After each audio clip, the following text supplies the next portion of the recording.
اس نماز کے پڑھنے کے بعد جو آپ نے توبہ کے بعد پہلی نماز پڑھی ہے، رسول اللہ صلی اللہ علیہ وسلم فرماتے ہیں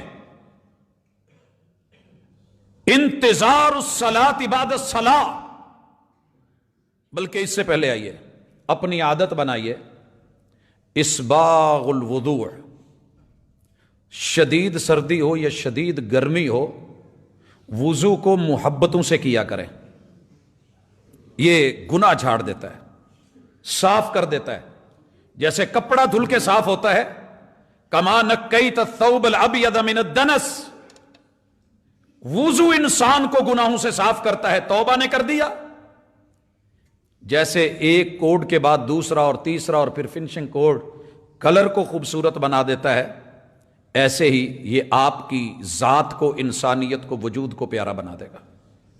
وضو کی عادت، اور اس کے بعد جو بھی نماز پڑھ لیں وہی بیٹھے بیٹھے کلک کریں اگلا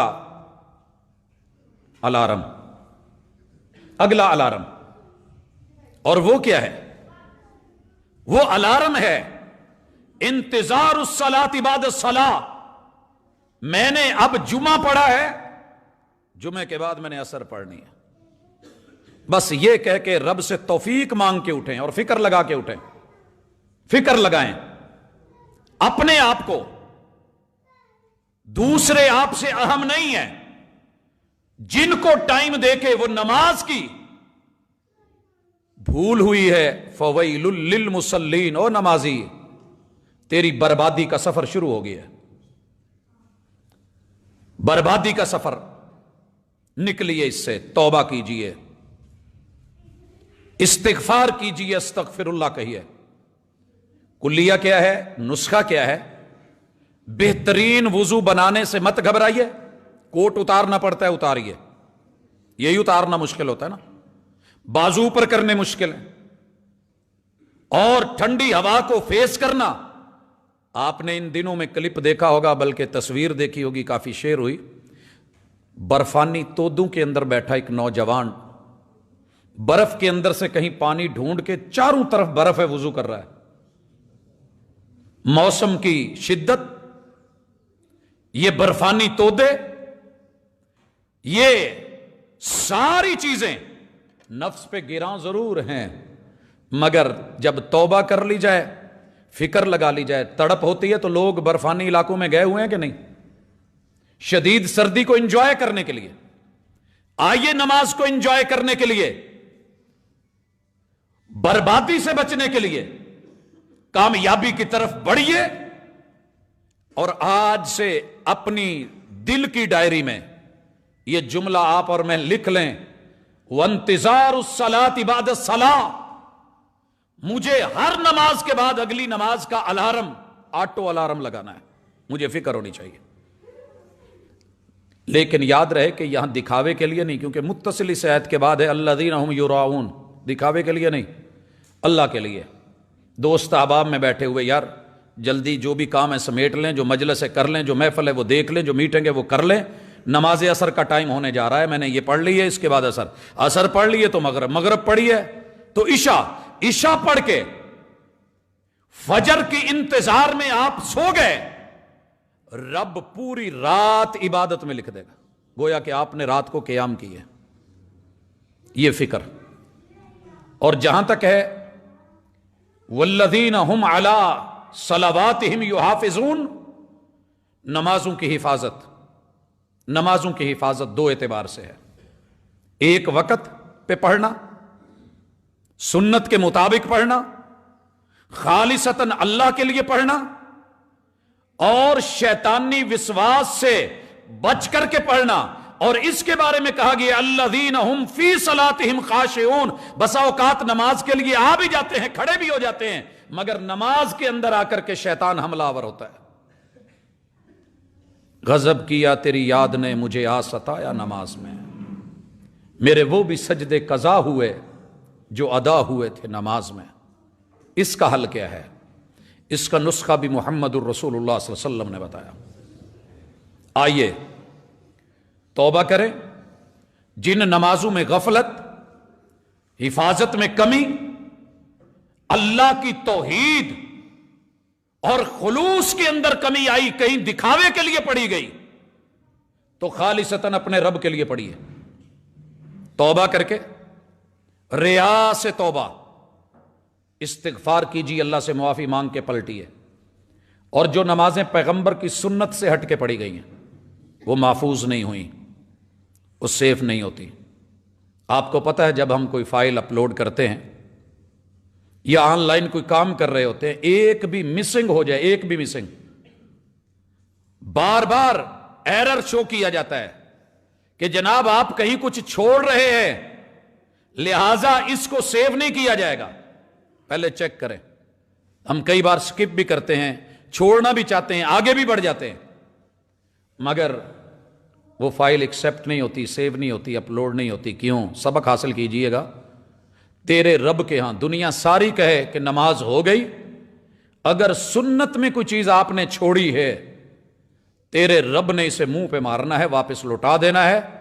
عمل اوپر چڑھتے ہیں اور ایکسپورٹ ہوتے ہیں، یہاں سے ایکسپورٹ کوالٹی کا عمل ہی جانا ہے، ایک دھاگا کپڑے میں کم ہو، پورے لاٹ واپس کر دی جاتی ہے، ایک سلائی آگے پیچھے ہو جائے، جوتا بھی پیر بن کر کے تارکاباد میں دھکے کھاتا ہے، سیل لگتا ہے۔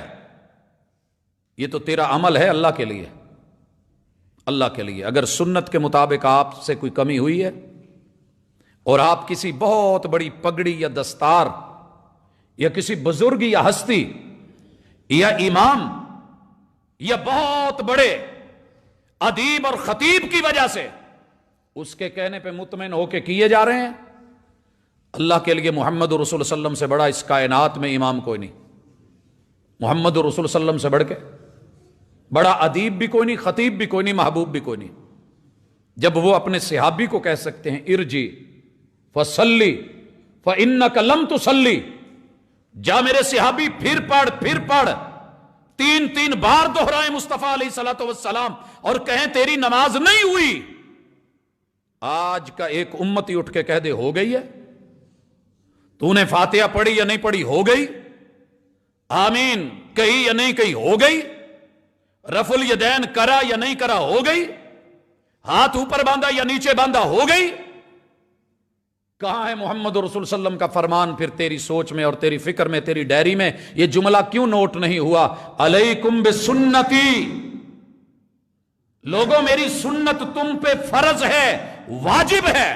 فمن رغب عن سنتی فلیس منی، میری سنت سے ہٹ کے میرا علی بھی کام کرے، میری سنت سے ہٹ کے عبداللہ ابن عمر ابن العاص کاتب وہی بھی کام کرے، میری سنت سے ہٹ کے سیدنا عثمان ابن مظعون بھی کام کرے، میرا کوئی صحابی بھی کام کرے، پھر وہ میرا نہیں ہے۔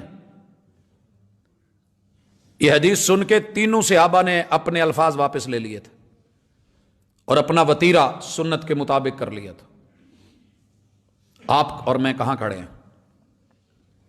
جو جہاں لگا ہوا ہے، جو اڑا ہوا ہے، اور مطمئن ہے کہ میں نماز پڑھ رہا ہوں۔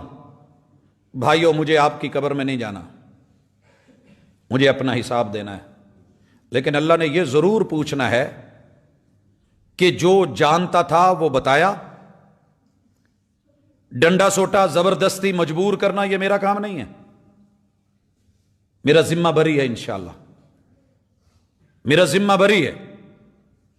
ایک ایک حوالے سے پیغمبر کی سنت، محدثین نے، فقہائے کرام نے، امت کے علماء نے، خطباء نے منبر و محراب سے چار دیواری گھر کے اندر تلک، آپ کے دلوں تلک دستک دے کے یہ پیغام پہنچایا ہے کہ پیغمبر کی سنت کو معمولی مت جانو، کر لی چھوڑ دی۔ اصل میں ہم نے سنت کی ڈیفینیشن ہی یہ کی ہے، کر لیں تو ٹھیک، نہیں کریں تو کوئی بات نہیں، علیکم بسنتی، سنت فرض ہے، اس کے ہٹ کے اگر عمل کیا منہ پہ مارا جائے گا۔ کیوں قیامت کے دن کوثر کا جام نہیں مل رہا؟ کون تھے وہ؟ لکھا ہے کسی حدیث میں کہ یہ سنی تھے، لکھا ہے کہ وہ وہابی ہوں گے، لکھا ہے کہ فلاں فرقے کے ہوں گے؟ نہیں، ان کا وصف بتایا گیا کہ جنہوں نے پیغمبر کی سنت کو چھوڑ کے، اہمیت ختم کر کے، اپنی مرضی کے انداز، طور اور طریقے اپنا لیے، انک لا تدری ما احدثوا بعدک، محبوب انہوں نے آپ کے بعد اپنی ہی علتیں، اپنے ہی طریقے، اپنے ہی انداز اور سلیقے چلائے تھے، آپ کے وتیرے کو، آپ کی طریقت کو چھوڑ دیا تھا۔ اپنے سے کبھی پوچھئے گا ضرور کہ آپ کون ہیں، فرقوں سے ہٹ کے پوچھئے گا۔ قد افلح المومنون، ہر بندہ تو خود کو مومن کہتا ہے نا، مسلم تو مانتا ہے۔ مومن اور مسلم وحی کے علم کے مطابق اپنا عقیدہ بنا کے اگر پریکٹیکل پیش نہیں کرتا، فَوَيْلٌ لِّلْمُصَلِّينَ، قرآن کہتا ہے برباد ہے یہ۔ قرآن کہتا ہے هَلْ أَتَاكَ حَدِيثُ الْغَاشِيَةِ وُجُوهٌ يَوْمَئِذٍ خَاشِعَةٌ۔ آج نمازوں میں ڈر پیدا کر لو، نہیں تو کل قیامت کے دن ڈر کام نہیں دے گا۔ عاملۃ ناصبہ، دنیا کے عمل کام نہیں دیں گے۔ ناصبہ، تھکا دینا کام نہیں دے گا۔ تسلا نارن حامیہ، اٹھا کر کے جہنم کی آگ کا ایندھن بنایا جائے گا، نہیں دیکھا جائے گا کون ہے۔ اتھے عملہ تے ہونے نہیں نکھیڑے تے کسے نہیں تیری ذات پوچھنی۔ ابو لہب کو بھی نہیں پوچھا جانا کہ نبی کا چچا ہے۔ عمل کیا تھا یہ دیکھو۔ فویل للمصلین، جہنم جس سے ایک وادی ویل، اور اس ویل سے جہنم بھی پناہ مانگے، اس وادی میں اس نمازی کو پھینکا جانا ہے۔ اپنی نمازیں درست کر کے غلط نمازوں سے توبہ کر لیں۔ اگر سنت کی کمی ہے توبہ کریں، استغفار پڑھیں، فکر پیدا کریں۔ اور یہ نماز، اس کے اندر خشوع پیدا کرنا میرے پیغمبر کی سنت ہے۔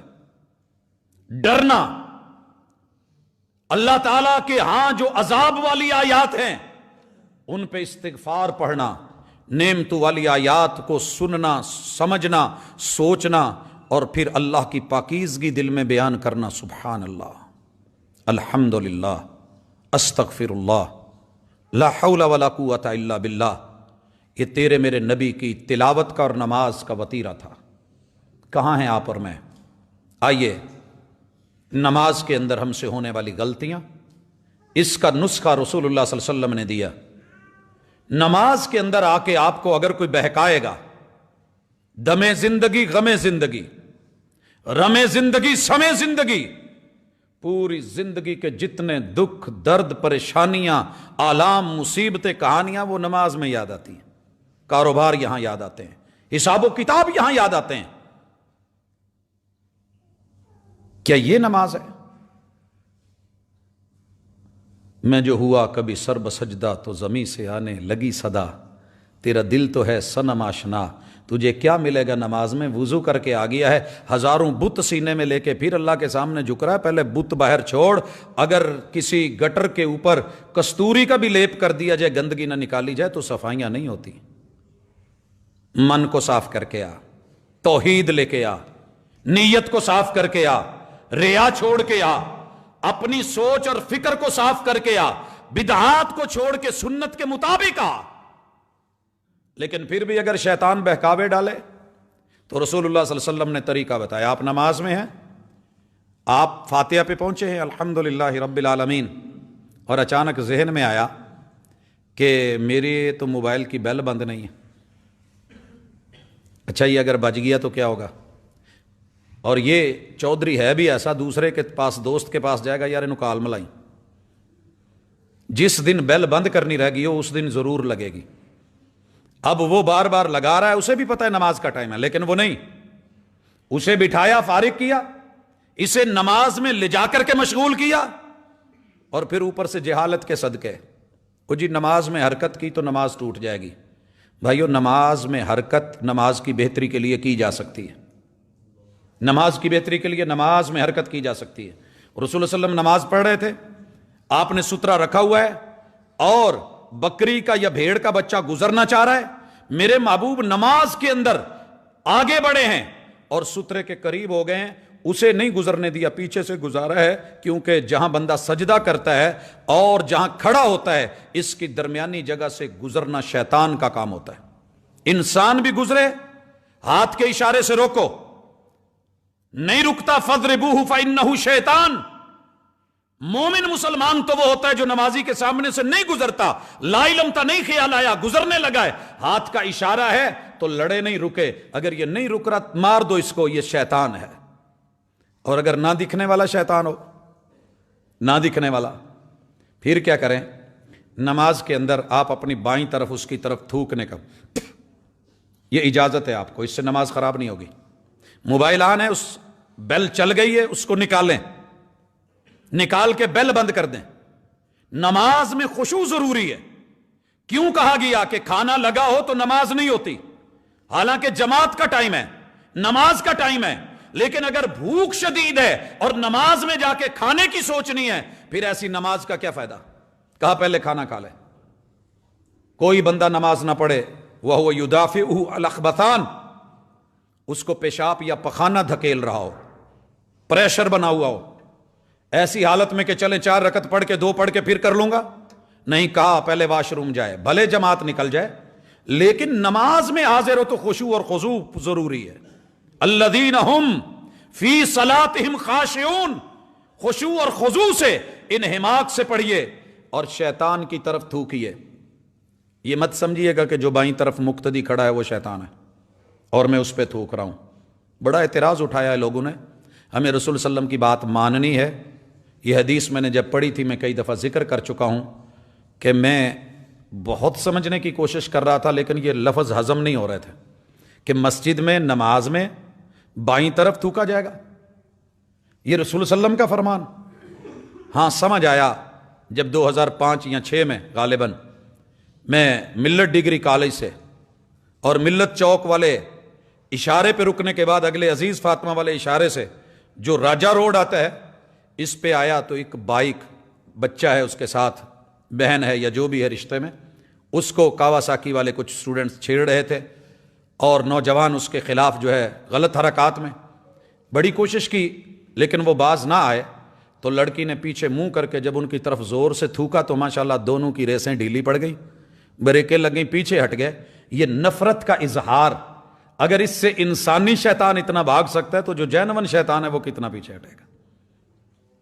کہ اس کی طرف تھوک دیجئے کہ تو اسی لائق ہے، دفع ہو۔ اور مزید پھر کیا سکھایا؟ اسے بھگا کے کیا کرنا ہے؟ واپس لوٹ۔ وَصَلِّ صَلَاةَ مُوَدَّعٍ، نماز ایسے پڑھ تیری زندگی کی آخری نماز۔ اس سے بڑھ کر کے خشوع کا کوئی قاعدہ کلیہ نہیں۔